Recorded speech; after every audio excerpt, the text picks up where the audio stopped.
So we start, and the first thing that I discovered is that the um, first generation wealth creators have not created a family business.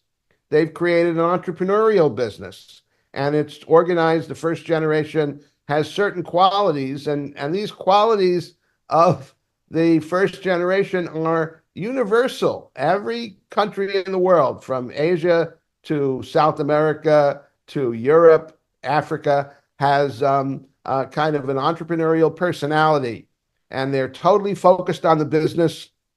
They have lots of confidence. They don't share a lot. They listen to people, but they do what they want, and they improvise. They thrive on crisis. And these are people that take action and get things done and do things. But there's another side to these people. They live in a bubble. They bring on the people that they trust, and over the years, it's a smaller number. They're totally in control, and they don't want to let go. They don't want to share. They're not delegators.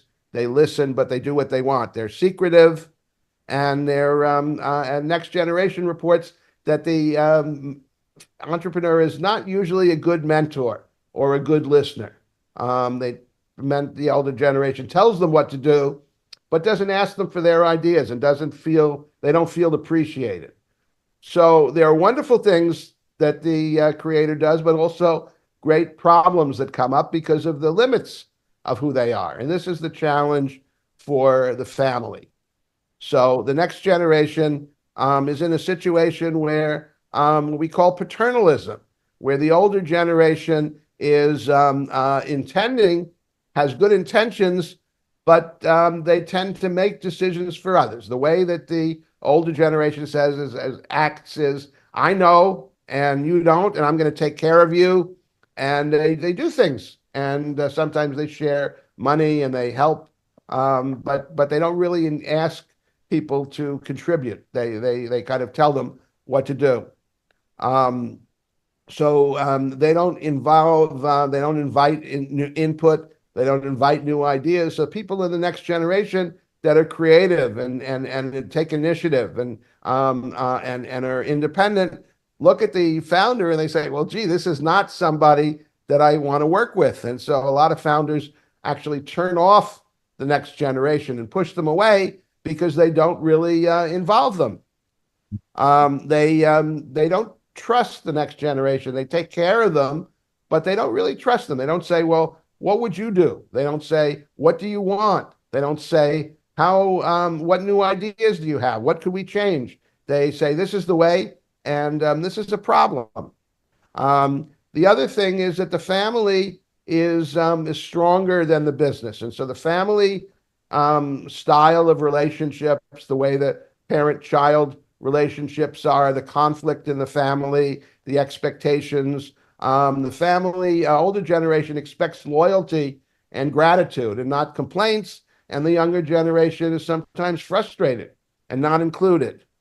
So we have what we call the Samaritan's dilemma in these families moving from the first, second, or third generation, which is a problem where the heirs are told, feel like they're being taken care of and they're being given things, but they're told to be passive and uncommunicative. They're not appreciated. They're not part of it. So now here's the problem. The next generation, and again, I'm a father. My children are all grown adults, business people, and I have grandchildren who are growing up. So I'm an elder, and nowadays an elder is not just have a second generation, but I'm still working, and I have grandchildren that are going to college and growing up. And what I see is that the people in the families, the next generation, are not, they're incredible resources. They've grown up in the digital age. They've grown up in a technical age. They've grown up, they've been educated, they've lived all over the world, and the wealth creators are more limited. They've stayed in one place, they built one business, and so they look at the openness and the creativity and the skills of the next generation, and they tend to not value it. They tend to not want to use it. They don't call on it. And so these are the digital natives, the next generation. And this is what families can be missing all of these the skills and qualities of the next generation. So the successful families are able to utilize the energy and the ideas of these people, not push them away. So now let's look at the young people in a family business. Young people have a developmental journey, and they don't just emerge after getting their education, after college, fully grown. They have a developmental process, and this is something that I saw all around the world, particularly as the next generation was being educated in different countries, traveling, trying out jobs, learning new skills. And so there's a three-stage process that I saw, and this is important because I've seen some families that say, well, I want to know who's going to join the family business when they get out of college. And as a parent and grandparent of people that have been in college, when you're 20, you're not ready to make a decision. You don't know who you are. You don't know what you want. And so the developmental process is young people grow up and they're exposed to their parents when they're young. They hear the parents' script, they hear the parents' ideas, they are told what to do. They have they're really very much imprinted in the paternalism of the family. They're taken care of in their early life. And then they go away. They start to travel. They go to school. They live away, and they enter a personal journey for the first time. When they go away to school, for example, they're in charge. They're in charge of money. They're in charge of making decisions. They have responsibilities. They don't have parents around to watch them and tell them what to do. So they take their personal journey, and that journey takes them away from the family. It takes them on their own. And in this period of time, some young people disappear entirely. They go off. So what they've learned from their early years, that's it. They come home a little bit, but they're basically on their own. They're finding out who they are. They're finding out what they want to do. They're pursuing their own. And this can be not just a year or two, not just education, but sometimes it sends them into work. It sends them into travel.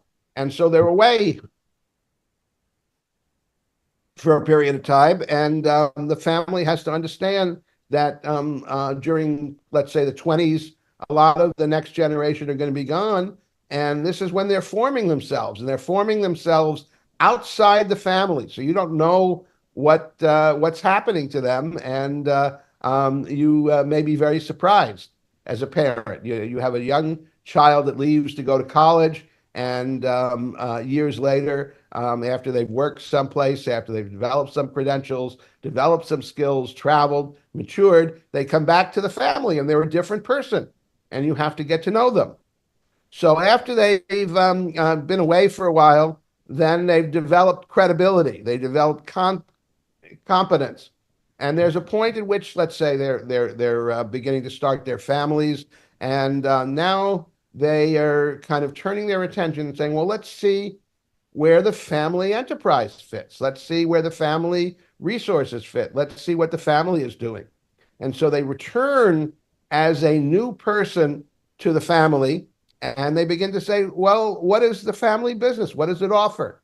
And this is where the parents have to reconnect with their children and see them as a mature person. And this means you've got to give up the idea that these are my children and I take care of them. And you have to meet a new adult, a person who has skills, ideas, and not do the thing of telling them what to do and here's the business, take it or leave it. But really, here's what we have. Let's talk about what's next.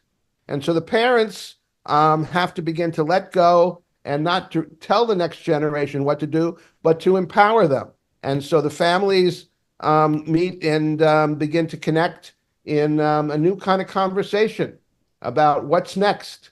And this is the really important point for next generation is the elder, the person who we said is kind of a certain type of personality has to learn how to let go. They have to listen, and they have to begin a conversation across generations with the whole family about what the future is about. And this is what I learned from the next generation about the journey of the heirs. It really begins when they're mature and when they've been on their own. So let's talk about crossing generations. And the idea is you want to create in your family and in what the family is doing a climate of possibility. You have to live on the success that you have, but also begin to say, well, this can't last forever. And if it's going to last, it has to become something very different. And so you have young people that have learned all kinds of things and they have their own ideas. You have family looking to the future and they want to balance the wonderful things that the family has done with their business, the legacy, but also have a new vision. No business can last forever. Technology changes, the world changes, challenges come up. And so there has to be a new vision as well as the legacy. And the new vision is not going to come from the older generation. The families that are able to survive long term really build this with across generations. And you have family champions, people who step up in the family and say, this is what I want to do. This is not how I'm going to continue the business, but this is what we have to do. There's a family community grows up. The family meets, the family does things together, the family organizes itself, the family talks about what they have, and they talk across generations. So look at your own family and say, are you listening to the next generation or are you telling them what to do? Do you have meetings? A lot of families have meetings, don't have meetings. A lot of families have meetings, but they don't talk about things. A lot of families say, we don't talk about wealth. We don't talk about the business. We don't share information. Well, if you don't share information, how are you going to learn what the next generation knows? How are you going to invite them in if you keep it secret? So this is a challenge.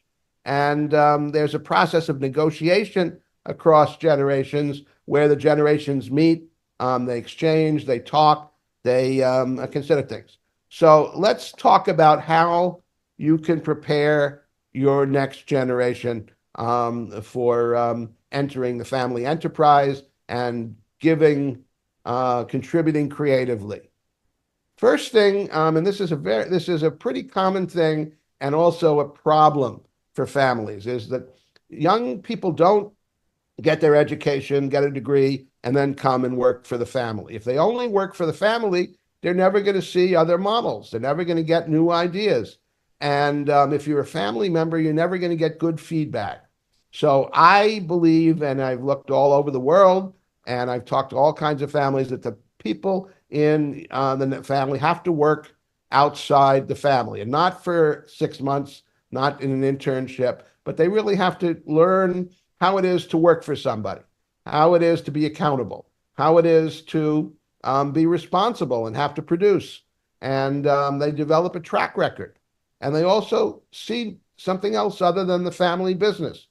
So it's really important for family members before they come into the family business to work outside. So asking them to come in, expecting them to come in is immediately after education is not a good idea. They have internships and they have jobs. They may not know what they want to do. They may have to try a few things. So I believe that adulthood in a young people from a family business is takes much longer than other kinds of situations, and that you shouldn't expect your next generation to be really deciding and exploring and beginning to think about the family business in whatever role they would take until they've started their families, they've begun to have kids. It's more like in the early 30s than in the early 20s.